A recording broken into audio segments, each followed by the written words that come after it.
नमस्कार दोस्तों, हमारे YouTube चैनल हिंदू रिचुअल्स में आपका स्वागत है। 10 अवतारों की अवधारणा क्यों? भगवान श्री कृष्ण कहते हैं, जब जब धर्म की हानि और अधर्म की वृद्धि होती है तब तब ही मैं अपने रूप को रचता हूँ, अर्थात साकार रूप में लोगों के सम्मुख प्रकट होता हूँ। साधु पुरुषों का उद्धार करने के लिए, पाप करने वालों का विनाश करने के लिए और धर्म की स्थापना करने के लिए मैं युग युग में प्रकट हुआ करता हूँ। यूँ तो हिंदू धर्म में भगवान के असंख्य अवतारों को स्वीकार किया गया है, लेकिन उनमें से 108 अवतारों की मान्यता है।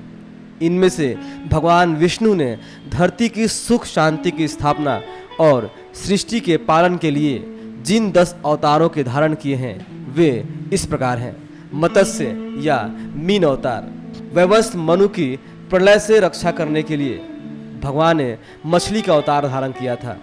इसके माध्यम से बीज से वृक्ष बनने जैसा उदाहरण प्रस्तुत किया और बताया कि छोटे साधन भी उच्च उद्देश्यों के साथ जुड़ने पर महान हो जाते हैं। राई से पर्वत और तिल से ताड़ बन जाता है। कच्छप यानी कि कछुए का अवतार, विष्णु भगवान का यह अवतार कूर्मा अवतार के नाम से भी जाना जाता है। इसमें अमृत मंथन के लिए कछुए का रूप धारण कर अपनी पीठ पर समुद्र मंथन की सारी प्रक्रिया का भार उठाकर सहयोग और अनवरत श्रम की महत्ता बतलाई गई है। मतलब यह कि सफलताओं का श्रेय दूसरों को दिया जाए और स्वयं समग्र नियोजन करते हुए भी पर्दे के पीछे रहा जाए। वाराह अवतार, इस अवतार में जब पृथ्वी को हिरण्याक्ष राक्षस ने हर लिया तो उससे मल्ल युद्ध करके उसके आधिपत्य का शमन किया और पृथ्वी को मुक्त कराकर सर्वसाधारण को संपदा उपलब्ध कराई। नरसिंह अवतार में मानव शरीर का आधा भाग और आधा भाग शेर का बनकर दैत्यराज हिरण्यकशिपु का वध किया, प्रहलाद को बचाकर उसका अधिकार दिलवाया।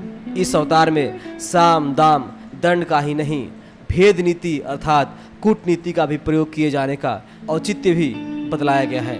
वामन अवतार लेकर भगवान ने दैत्यराज बलि के यज्ञ अनुष्ठान को नष्ट किया और आकाश, पाताल, पृथ्वी आदि को मुक्त कराया। असुरों की प्रसुप्त सद्भावना को जगाया और वैभव को जनहित में वितरण करने में सफलता पाई।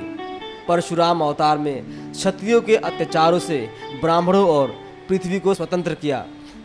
पशु और पिशाच वर्ग के लोगों को न तो विजय से सुधारा जा सकता है और न शिक्षा एवं क्षमा से, इसलिए उनका वध किया। राम अवतार में रावण का वध श्रद्धालु जनों में मर्यादा पुरुषोत्तम कहलाए। राम अवतार में रावण का वध करके श्रद्धालु जनों में मर्यादा पुरुषोत्तम कहलाए। कष्ट सहकर भी वे धर्म धारण के प्रतिपादन में निरत रहें, इसलिए सजीव धर्म पुरुष कहलाए। असुरता हटाकर देवत्व की वृद्धि की। कृष्ण का अवतार लेकर अत्याचारी कंस का वध किया। वे नीति पुरुष कहलाए क्योंकि उन्होंने नीति को क्रिया के साथ नहीं, लक्ष्य के साथ जोड़ा। बुद्ध का अवतार ज्ञान और तप के आधार पर धारण किया। पुराणों में जिस बुद्ध अवतार का वर्णन है वह महाराज शुद्धोधन के पुत्र अमिताभ गौतम बुद्ध ही हैं। शांति और अहिंसा का संदेश दिया। मनुष्य को समस्त दुखों से छुटकारा मिले, भगवान बुद्ध की शिक्षा का यही लक्ष्य था।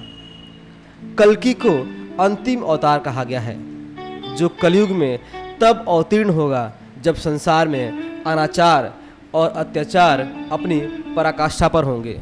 इसमें अभी काफ़ी वर्ष शेष बताए जाते हैं।